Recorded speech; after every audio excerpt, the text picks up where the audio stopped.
Dios los bendiga, estamos de regreso con el mensaje. Me da gusto ver a todos acá en este día.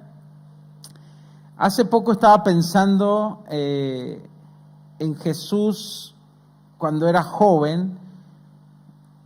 Se me vino a la mente como algo que nunca había pensado de él.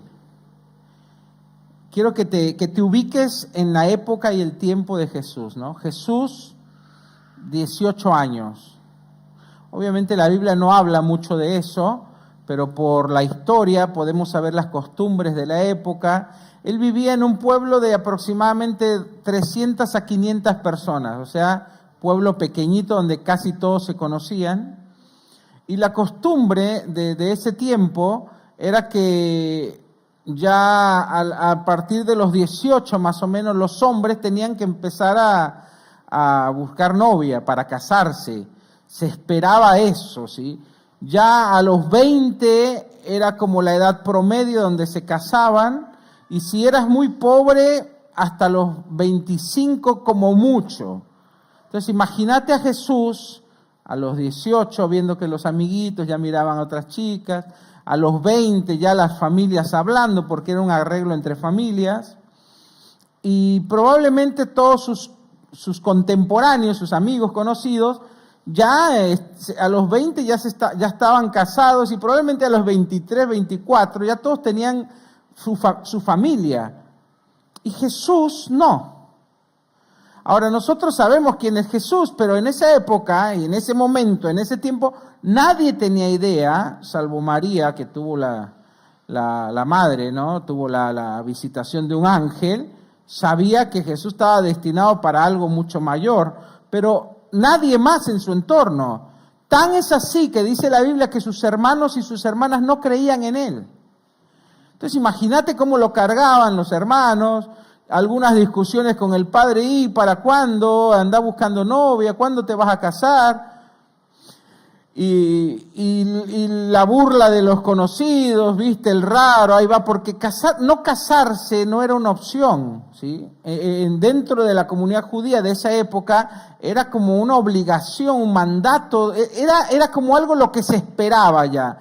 Entonces, no casarse era casi una anomalía, eras un raro, loco, no sé. Y Jesús, ahora lo más raro de esto que yo me puse a pensar, es que Jesús, desde los 18, probablemente 17 de la adolescencia, eligió él, fue él, que él estaba para algo más grande que eso. Y yo creo que, porque la Biblia dice que Jesús era 100% hombre, yo creo que Jesús habrá experimentado esas luchas humanas de decir, bueno, pero yo me quisiera casar.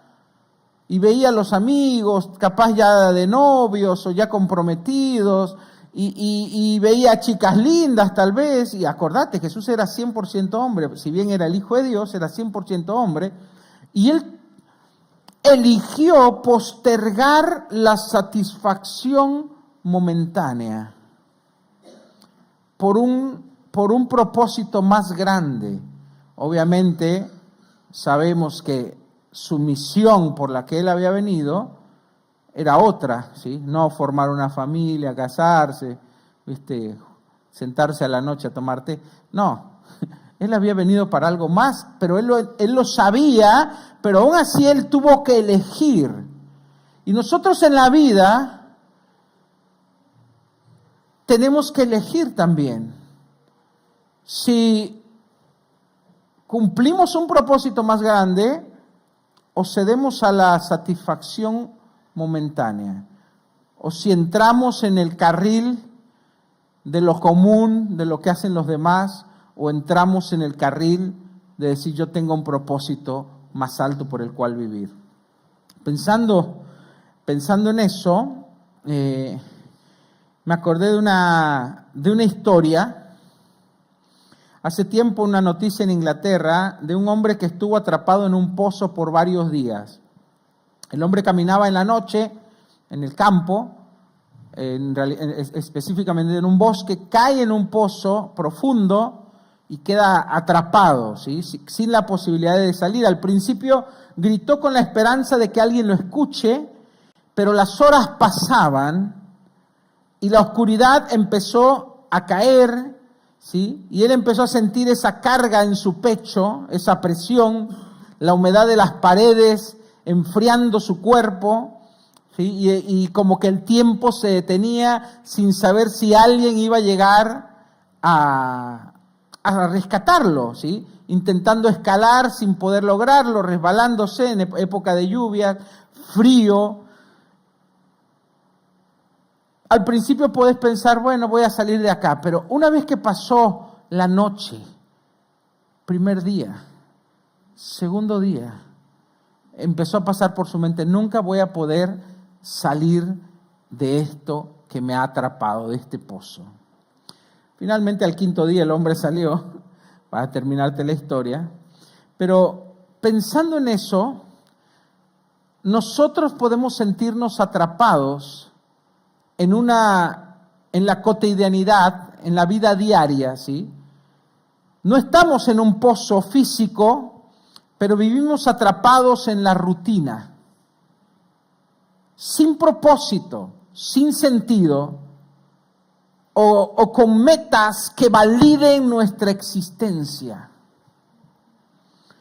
Porque una meta que valide mi existencia no creo que vaya a ser levantarme, ir a pasar turno o chequear que llegue el presentismo y trabajar. ¿Para qué? Para tener un sueldo. ¿Para qué? Para ir al supermercado y dárselo al chino. ¿Para qué? Para poder comer. ¿Para qué? Para poder seguir trabajando y así como el hámster en la rueda dando vueltas, dando vueltas, dando vueltas en un círculo vicioso y sin sentido. Mucha gente vive así. Mucha gente vive así.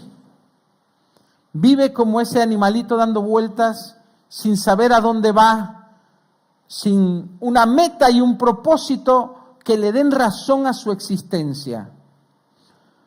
Nosotros necesitamos un propósito que ilumine nuestras vidas y que nos dé dirección. Ahora, la falta de esto es un peligro. La falta de propósito genera un vacío de insatisfacción, ¿sí? Muchas personas viven sin un sueño o sin un propósito mayor, porque eligen la comodidad, porque eligen lo conocido en vez de lo desconocido, lo inmediato, la satisfacción momentánea, o eligen hacer lo que hacen todos los demás. Vivir sin un propósito no solamente te va a generar ese vacío en tu alma, sino que también te va a dar un sentimiento de insatisfacción existencial y de frustración que nada puede llenar. ¿Qué nos diferencia a nosotros de aquellos que no conocen a Cristo? Pensá, de aquellos que no tienen algo más grande por lo cual vivir. Vivir por vivir, trabajar para subsistir, para comer, para seguir trabajando, para seguir respirando, para poder seguir en esa máquina en que estamos metidos y así caer y no poder escapar de ese círculo vicioso. Cuando vivimos por un propósito más alto,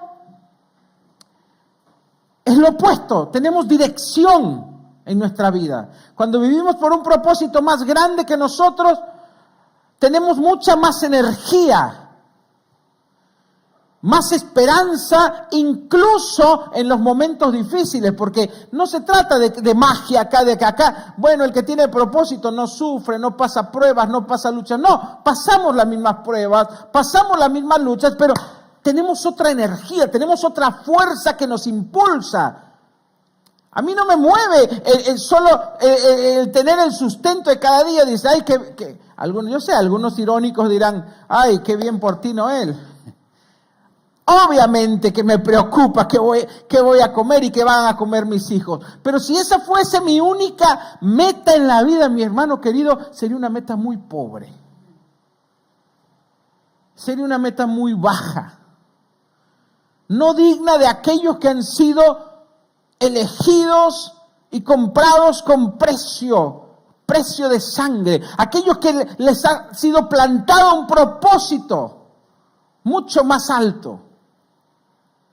Ahora, podemos caer en la trampa, en la falsa trampa de la realización, la falsa realización, ¿sí? El mundano o el que no tiene a Cristo, cuando tú lo ves, pareciera que es feliz. Sí, los que son más grandes se dan más cuenta, pero los jóvenes a veces les cuesta. Pero cuando ya sos grande te das cuenta cuando una persona está fingiendo que le va bien y por dentro está sufriendo. Todo el mundo se muestra que está bien, todo el mundo le pregunta y dice, bien, estamos bien. Pero cuando hablas un poco más con ellos te das cuenta de que están vacíos. Y si pasas el tiempo suficiente con ellos, te das cuenta que no son felices. Que se han convertido en expertos artistas del disfraz y de la apariencia, para mostrar una falsa alegría y una falsa felicidad cuando por dentro solo hay soledad, solo hay depresión y un gran vacío en el corazón. ¿Sí? En las redes, en el cine, en los medios, en Hollywood, ¿sí? Te van a mostrar una falsa alegría. Pero cuando tú conoces, mira, yo he conocido a mucho tipo de personas, he tenido la oportunidad de conocer gente que está en la política, gente que tiene poder, gente que es famosa, gente que tiene mucho dinero, y en todos los casos, sin excepción, me pongo a repasar en mi memoria, ninguno de ellos era feliz. Ninguno de ellos te podía decir, he alcanzado la satisfacción, me siento pleno. No, la mayoría viven de inyección en inyección de dopamina, buscando algo que les dé un sentido de existencia, y recurren a todo para encontrar un poco de algo que los haga sentir vivos. Pero ni las drogas, ni los placeres, ni el alcohol, ni el comprar, ni las riquezas. Yo conocí un hombre que era dueño de construcciones de condominios. Tenía, no te digo miles, pero muchísimos. Era un hombre que tenía su avión privado, vivía muy, muy bien. Tenía todo lo que podía imaginarse. Y me dijo, Noel, yo si no estoy haciendo algo me siento que me muero. Me levanto todos los días para ir a ver las construcciones, las obras, porque si no me muero por dentro. He probado todo. Obviamente todo. Dice, ¿qué puedo comprar que no tenga ya? Y sí, el hombre tenía todo. Ya no hallo satisfacción en comprar nada. La esposa lo había dejado, los hijos vivían por otro lado. Tenía temor de que lo secuestren. Dice, no puedo dormir bien, tengo que consumir medicamentos para dormir porque ni siquiera puedo dormir bien. Tengo que pagar guardias para que vigilen mi casa porque no tengo paz. Y tuve la oportunidad de hablarle de Dios. No te digo que se convirtió, te estaría mintiendo. Que es muy difícil, dice la Biblia, que un rico se convierta. No es que es imposible, pero dice que es como pasar un camello por el ojo de la aguja. Pero sí, este hombre supo que ese vacío que tenía era porque tenía un espacio que nada lo llena, que ese espacio tiene la forma de Dios. Pero nosotros que somos creyentes, que conocemos estas verdades, aún así nos dejamos apantallar o nos dejamos deslumbrar porque caemos en la vorágine de que nos predica y que nos enseña el mundo. De pensar que, bueno, si yo tuviese un poco más, si yo encontrase a esa mujer o a ese hombre soñado, si yo tuviese esa familia que tanto, o esa casa, si lograse tener mi casa donde yo quería, o si tuviese ese negocio donde ya no necesito más que disfrutar, o si yo pudiese viajar por todo y creemos que todos esas fantasías que nos vende el mundo, que nos van a dar esa satisfacción, ese sentido de plenitud, y muchos siguen deslumbrados por esa mentira. Mi hermano querido, cuando te casas te das cuenta que no está ahí la felicidad. No es porque yo no sea feliz, pero vos ya tenés que ir feliz al matrimonio. Si no, vos vas a ir a arruinar eso. Que cuando tenés todo tampoco te da la felicidad. O cuando, no sé, hay mucha gente que cree que si yo fuera famoso y tuviera muchos seguidores, yo estaría muy feliz. Y no. Después cuando yo he oído varios que llegan, no, es que después no puedes salir a ningún lado y no tenés privacidad y también tienen sus dramas, ¿viste? La realidad es que nada de lo que este mundo ofrece, te va a dar la felicidad que tú necesitas, ni la plenitud, ni va a llenar ese vacío que hay adentro. Ni se va a llevar esa soledad que hay adentro. Vos puedes estar rodeado de miles de personas que te quieren y sentirte solo. Más solo que, ¿cómo dice el presidente? Que Adán en el Día de la Madre.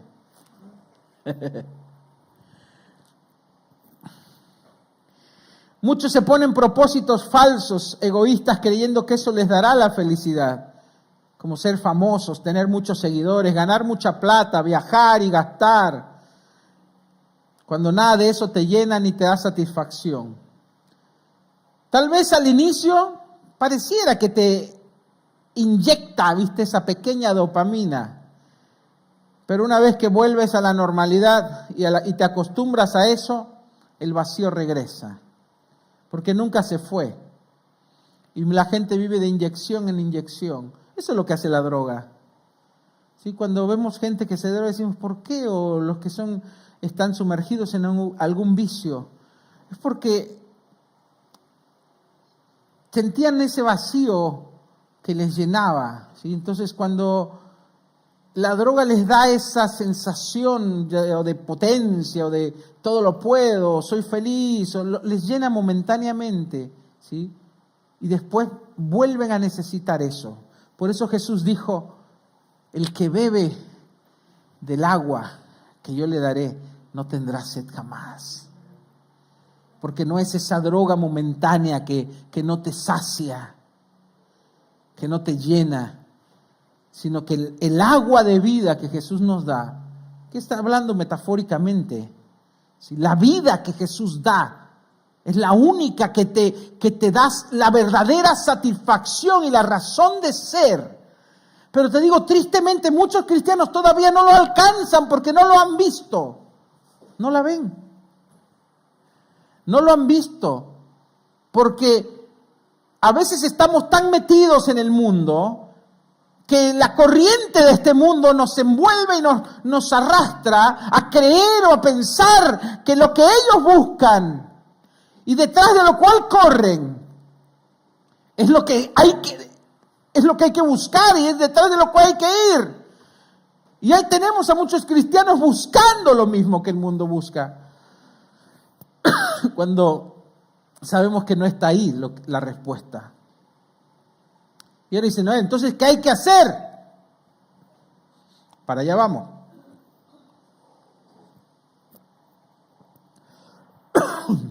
Primeramente, no caigas en la trampa de la falsa felicidad y la falsa realización.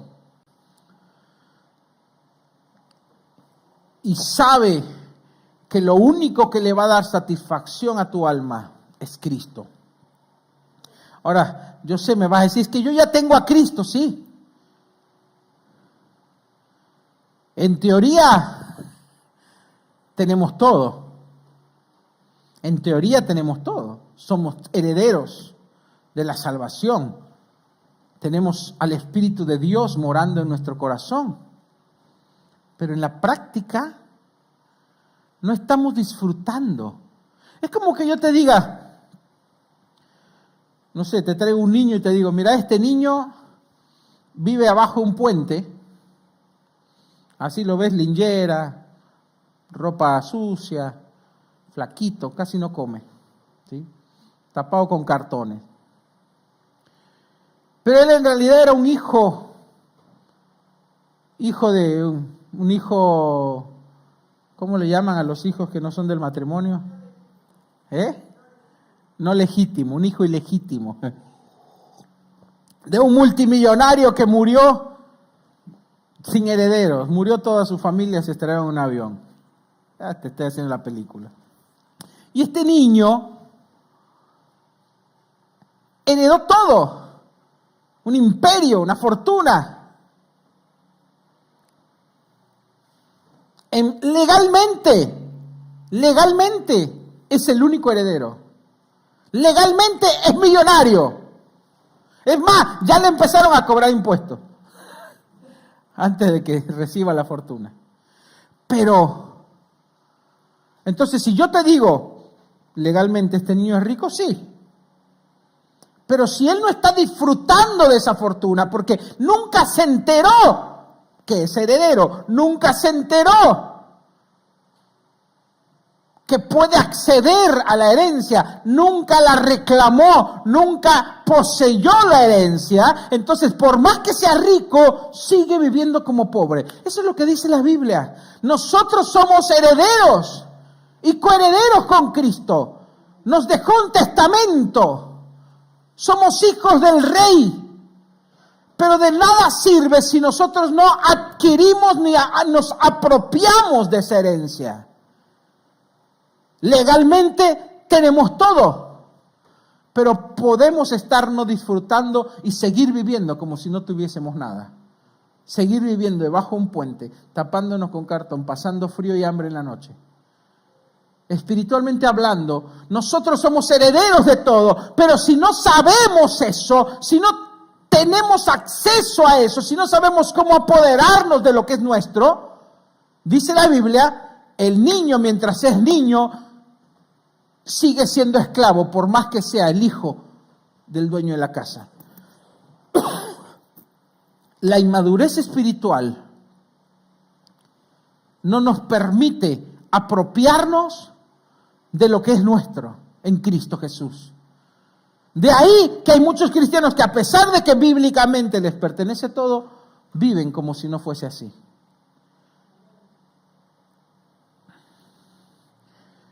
Número 4, ¿sí? El desafío es vivir con un propósito más alto. Ese es uno de los secretos. ¿Estás viviendo con un propósito más alto que tú o simplemente estás sobreviviendo?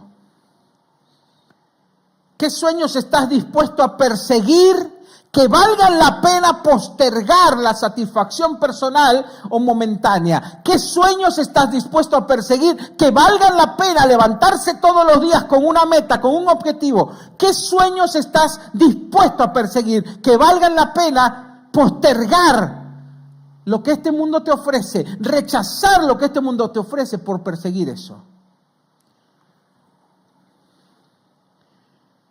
Vive con un propósito más alto. Que esa misión de vida que Dios te da sea tu guía. Y eso te será revelado cuando dejemos de lado nuestro egoísmo y cuando dejemos de recurrir a las migajas que este mundo da. Cuando dejemos nuestros falsos dioses. cuando derribemos sus altares. Sí, porque mientras que algo nos sigue deslumbrando, eso es algo que se erige como un falso Dios para ti, al cual tú persigues, al cual te provoca algo todavía. Hasta que derribes esos altares en tu corazón. Y eso, había un libro de un autor que me gusta mucho, se llama Watchman Nee, en 1800, 1900 por ahí, que se llamaba No améis al mundo. Y él daba este ejemplo. El mundo, mientras que el mundo no tenga sentencia de muerte en tu corazón, el mundo sigue viviendo en tu corazón.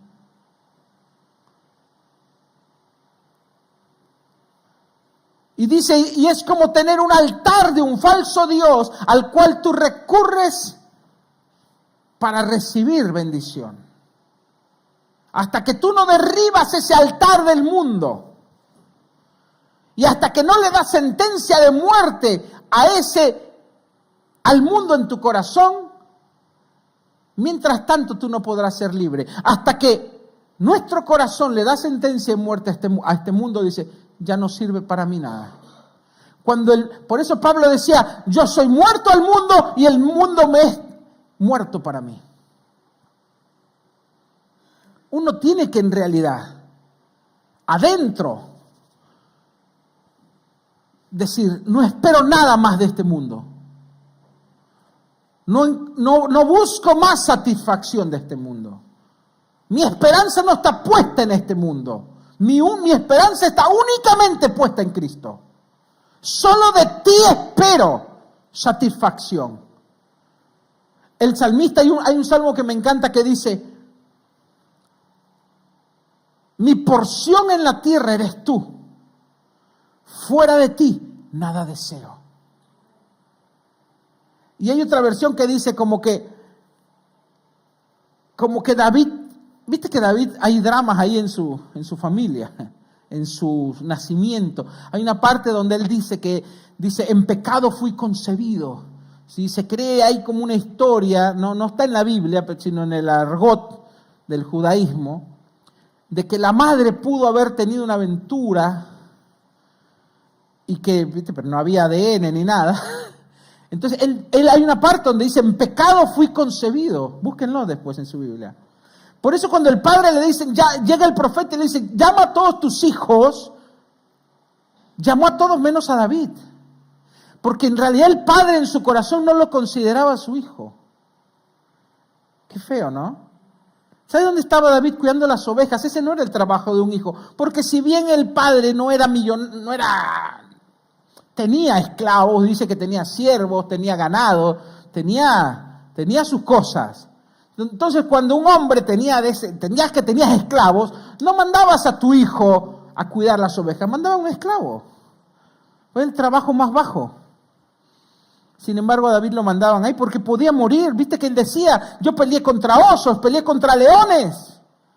Porque no era que, no sé, en un campito, viste, como un cuentito de hadas. No, era en lugares donde te podía llegar un lobo, un oso, un león y matarte. Y David tuvo esos encuentros. Entonces, tú no mandarías a tu hijo, menos al más pequeño.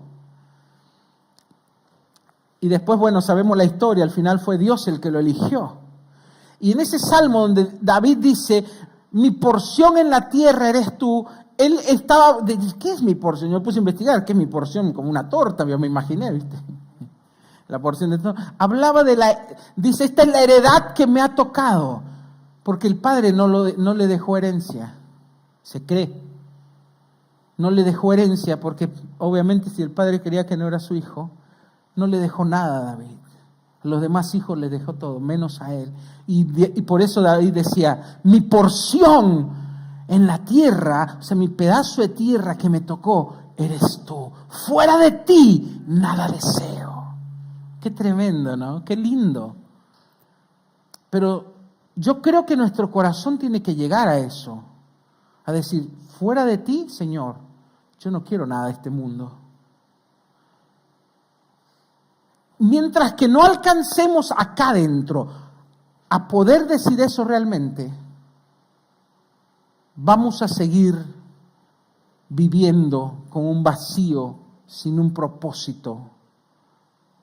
Somos nosotros los que tenemos que dar sentencia de muerte a este mundo, derribar nuestros ídolos y sus altares en nuestro corazón, y que únicamente Jesús nos provoque la satisfacción que necesita nuestra alma. Efesios 11:12, hablando de la herencia, Efesios 1 del 11 al 12, la versión 1960 dice: en él asimismo tuvimos herencia, habiendo sido predestinados conforme al propósito. Mira lo que, entendé bien cada parte, porque esta está en la versión antigua, pero es la que mejor lo explica. En él, en Dios, asimismo tuvimos herencia. ¿Sí? ¿Quién es mi herencia? ¿Quién era la herencia de David? En él tuvimos herencia, habiendo sido predestinados. Tú, mi hermano querido, tú, mi hermana querida, fuiste predestinada, fuiste predestinado. ¿Qué quiere decir? Que previamente se trazó un destino para ti. El profeta Jeremías dice, Dios, cuando el profeta Jeremías se sentía como muy poca cosa, y le dice: Señor, no me mandes a mí porque soy muy joven, soy un niño aún. Se ve que era un adolescente, recién salía de la niñez, cuando Dios lo llama. Y le dice: Señor, léelo en Jeremías 1, después lo vas a encontrar, está muy lindo, dice: soy muy joven. Y Dios le dice: no digas soy un niño, porque de antes que nacieses te conocí, y antes que te formase te di por profeta a las naciones. Eso es la predestinación. Dios nos conoce desde antes que naciéramos. Dios traza un destino para nuestra vida, pero ese destino no es automático, no te equivoques, no es de película. ¿Viste? Porque nosotros pensamos, ya está trazado un destino, listo, me duermo, me siento en mis laureles y que todo se va a dar. No funciona así. Porque la Biblia dice: yo pongo delante de ti el camino de la vida y la muerte. Elige.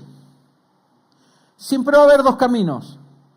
Porque Dios no, a diferencia de lo que hace el diablo cuando posee a una persona, Dios no te obliga a nada. Dios te da a elegir. Dios te dio libre albedrío. Dios no va a obligarte a que camines en tu camino y entonces tú veas que Él te predestinó para esto. Pero si tú caminas en su camino, tú vas a ver el propósito de Dios. Entonces son decisiones diarias. Habiendo sido predestinados conforme al propósito del que hace todas las cosas según el designio de su voluntad, o sea, de Dios. Dios, de acuerdo a su voluntad, trazó un propósito para ti y para mí. Te puso un propósito más alto. Tú no lo sabes, tal vez ya, no lo sé. Es tu deber descubrirlo. Pero tú fuiste creado con un propósito. Tú no fuiste creado solo para ir a trabajar al almacén o a la verdulería o donde trabajes o a la oficina. Tú no fuiste creado para eso. Eso es parte de tu sustento, de lo que vives, nada más. Es un medio de vida, no es tu propósito. Tú fuiste creado por un propósito más alto y tu deber es descubrirlo y tu deber es caminar hacia ese propósito. Pero si nosotros estamos enredados en la maraña de este mundo, pues nunca vamos a descubrir nuestro propósito, ni siquiera nos vamos a poner a pensar. Versículo 12, a fin de que seamos para alabanza de su gloria, nosotros los que esperamos en Cristo. Dios te eligió con un propósito que va a producir alabanza a la gloria de Dios. Tú no eres uno más. Tú tienes un destino. Tú fuiste predestinado con un propósito. Pero tu deber es caminar en ese propósito. Tu deber es descubrir ese propósito, vivir para ese propósito más alto. Efesios 2:10 dice, en la versión NBI, porque somos hechura de Dios, creados en Cristo Jesús para buenas obras, las cuales Dios dispuso de antemano a fin de que las pongamos en práctica. Mira qué tremendo este versículo. Dice, fuimos creados, somos hechura de Dios, creados en Cristo para buenas obras. Tú fuiste creado para hacer cosas buenas, para hacer cosas grandes, para hacer cosas gloriosas que bendicen a otros. Fuimos creados para hacer buenas obras, las cuales, dice Dios, dispuso de antemano. O sea, Dios ya preparó esas buenas obras a fin de que las pongamos en práctica. En otras palabras, Dios nos creó a todos los que hemos sido escogidos, porque tú fuiste escogido. Si tú lo crees o no es tu problema. Fuimos escogidos con un propósito, para caminar en eso. Y Dios nos creó para hacer esas grandes y buenas obras. Tal vez necesites un poco de inspiración. Yo cuando era más joven, empezaba mi caminar en Cristo, me leí muchos libros. Hay uno que es que es de mis favoritos, que se llama Biografías de Grandes Cristianos. Te recomiendo, es un libro pequeño, son 3 tomos, si no me equivoco. Que te dan como una pequeña biografía de diferentes cristianos en diferentes épocas que son inspiradoras, ¿sí? Como Jorge Müller, por ejemplo, que él sentía que no tenía una razón para vivir, y un día en Bristol, creo, vio un niño debajo de un puente, pasando frío y hambre, y dijo, Dios, ¿por qué? Él creía en Dios, pero más o menos así, ¿viste? Iba a la iglesia cada tanto, cada 15 días. Estoy tirando dardos, ¿viste? Nada, estoy bromeando. Y un día vi un chico debajo de un puente pasando hambre, muy flaquito, desnutrido. Le dio mucha lástima y dijo, Señor, ¿por qué no haces nada por esta gente? Si tú eres real, si tú existes, ¿por qué tiene que sufrir este niño por culpa de otros? Y dice que sintió que Dios le dijo, ¿por qué no haces algo vos? Yo ya morí en la cruz por él. Yo ya morí en la cruz por ti. Y él se le vino esa mente, porque fuimos creados para buenas obras. Y ahí empezó Jorge Müller dijo, voy a hacer un orfanato para todos estos niños que nadie quiere. Una casa donde reciban amor, donde conozcan a Cristo, donde tengan que comer, donde no pasen frío. Y después lee la biografía, la vas a encontrar en internet, de Jorge Müller o George Müller, con doble L, Müller, M-U-L-L. Y el hombre vivía por fe, sostenía miles de niños. No sé si armó varios orfanatos con edificios enormes, todo, más de 3.000 niños, que todos los días vivían por fe. Él oraba en las mañanas. Esta historia está muy buena, que dice que estaba orando en la mañana y vino la mujer, una de las encargadas de la cocina, Pastor Müller, no tenemos, se hizo pastor, no tenemos desayuno, no tenemos que darle de comer a los niños. No hay nada, no hay leche, no hay pan, no hay nada. Y dijo, hazlo sentar a la mesa. Y el hombre se encerró en su habitación y empezó a orar de rodillas. Señor, tú eres el que me llamaste a hacer esto, tú eres el que va a proveer. Ese nivel de fe tenía. Y dice la biografía que en cuanto dejó de orar tocaron la puerta y era el lechero de la ciudad. Se le había parado no sé si el auto o algo, y dijo, ¿les sirve esta leche? Pum, antes de que se eche a perder, ya estaba la leche. Después vino el panadero y dice, no pude dormir, sentía que tenía que venir y les trajo pan. y tuvieron que desayunar ese día. Así vivía a su nivel de fe. Ahora, este era un cristiano común y corriente, hasta que entendió que había sido creado con un propósito más alto que él mismo. Él vivía como cualquier otra persona, no es que hacía algo malo. Pero ¿qué nos diferencia de los del mundo? Si no vivimos por un propósito más alto. Pero es nuestro deber descubrir cuál es ese propósito. Cuando tú cuando simplemente empieces a aceptar que tú estás aquí para un propósito más alto y empieces a vivir y a prepararte y saber, bueno, es que si yo tengo un propósito que cumplir, tengo que ser un buen cristiano, tengo que ser alguien que se sabe congregar, tengo que ser alguien que sabe orar, ya eso te va a movilizar a centrarte en las cosas que valen la pena. Yo me acuerdo cuando yo sentí el llamado de Dios, nadie me decía, mira, Noel, yo no sabía nada. Yo sabía que tenía un propósito más alto. Entonces empecé a orar, empecé a prepararme, empecé a buscar más a Dios, empecé a leer más la Biblia, empecé a comprar libros, empecé a interesarme en las cosas de Dios. Le decía que ya no a mis amigos del mundo que me invitaban a ir al boliche, que me invitaban para allá. Empecé a cambiar hábitos. ¿Por qué? Porque entendí que yo estaba para un propósito más alto. Empecé a postergar cosas que la satisfacción momentánea o lo que hacían los demás para buscar algo mayor. Pero eso solo lo empiezas a hacer cuando entiendes que tú estás aquí por un propósito más alto. No es que todos vamos a ser pastores, como si ese fuese lo único alto que pudiésemos hacer, no. Jorge Müller llevó orfanatos. Hay médicos que en su área se dedican a llevar la gloria de Cristo. O sea, no hay un límite, pero Dios te eligió con un propósito más alto. Tu deber es descubrirlo. Tenemos que hacer los sacrificios necesarios para seguirlo. Involúcrate en algo que trascienda, como ayudar a otros, apoyar una causa.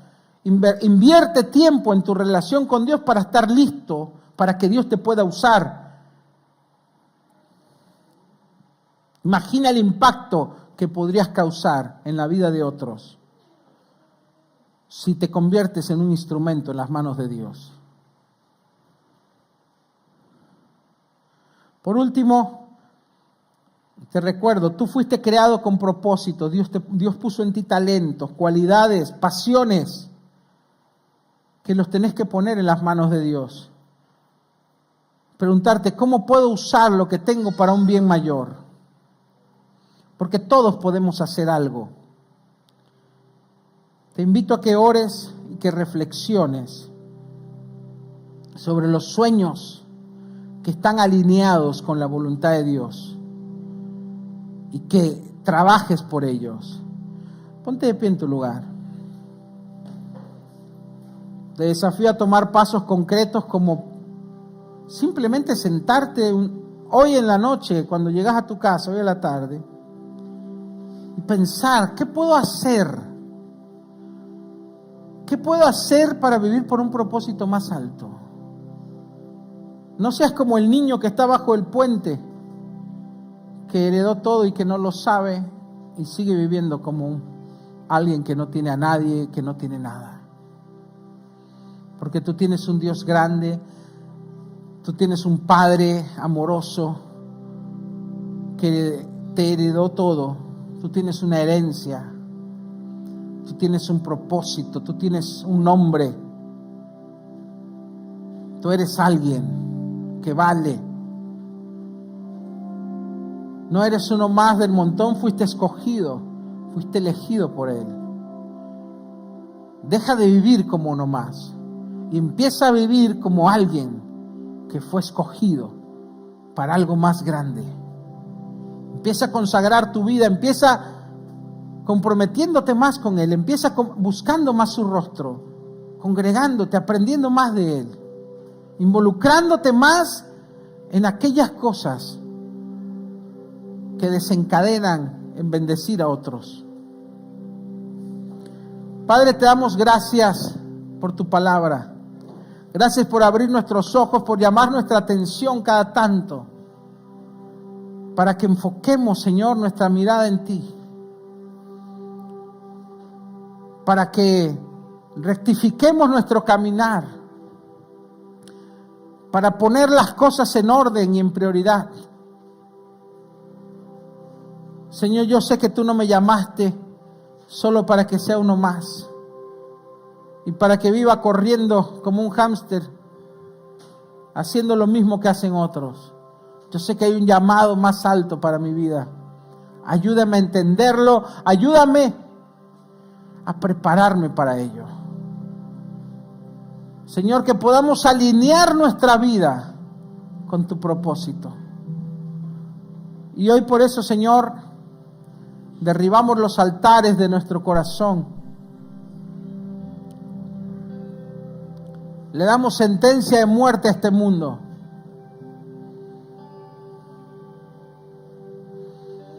Así como nadie invertiría su dinero en un banco o en una empresa que está a punto de quebrar, no queremos invertir en este mundo, Señor. Queremos invertir nuestro tiempo, nuestro corazón en ti. Y que podamos correr a ti, Señor. Nos ponemos en tus manos en este día.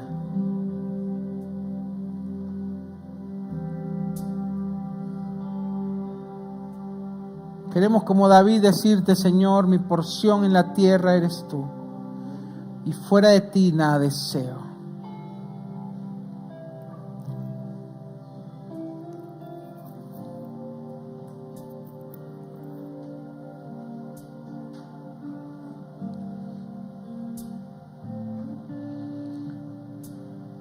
Tómate un momento para hablar con Dios, para meditar en Él, para reflexionar qué cambios tienes que hacer en tu vida.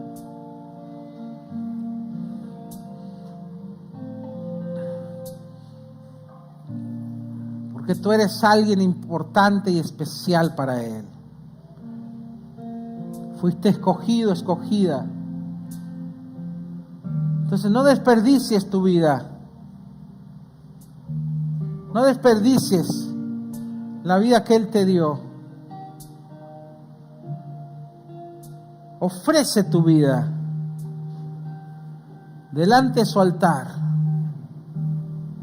y diles: heme aquí, Señor. Cuenta conmigo, Señor. Aquí está mi vida. Y así como David, Señor, que no daban nada por él, y tú lo escogiste. De detrás de la majada, de detrás de las ovejas lo llamaste y lo hiciste sentar entre los príncipes de tu pueblo. Porque lo vil y lo menospreciado escogió Dios, lo que no es, para deshacer lo que es. Lo necio para avergonzar a los sabios, lo débil para avergonzar a los fuertes.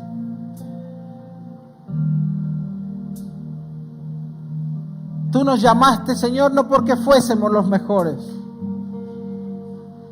lo rechazado de este mundo, y nos tomaste en tus manos, Señor, y nos limpiaste para usarnos, Señor, como vasos de honra, como instrumentos de bendición en tus manos. Ayúdanos, Señor, que podamos dejarnos moldear por ti para hacer esos vasos de honra. Déjate moldear por el alfarero, mi hermano. Deja que Dios moldee tu vida para hacer de ti un vaso de honra. Aquí estamos, Señor, en este día.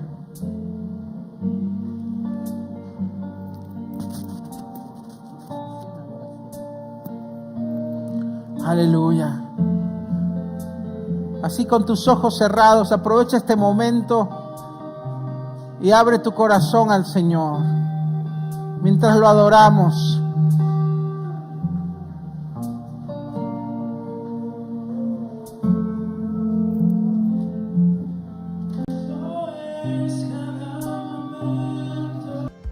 Hola, somos Noel y Carolina. Gracias por darnos tu tiempo y tu atención. Esperamos que el programa te haya gustado, que la hayas pasado bien y que te haya sido de bendición. Podés encontrarnos todos los domingos en nuestra página de Facebook y YouTube como Iglesia Evolution. Queremos conocerte y queremos orar por vos. Si nos seguís en vivo, conectate a la misma hora y envíanos un saludo para saber que estás ahí. Hasta el próximo domingo. Chao. ¿Todavía no nos sigues en nuestras redes? ¿Qué estás esperando? Tenemos Instagram, Facebook, YouTube. Búscanos como @Iglesia Evolution. También puedes vernos en nuestra página web iglesiaevolution.com. Puedes ver videos, recursos, fotografías, informarte de las últimas noticias. Así que te esperamos, visítanos, síguenos y comparte. Dios te bendiga.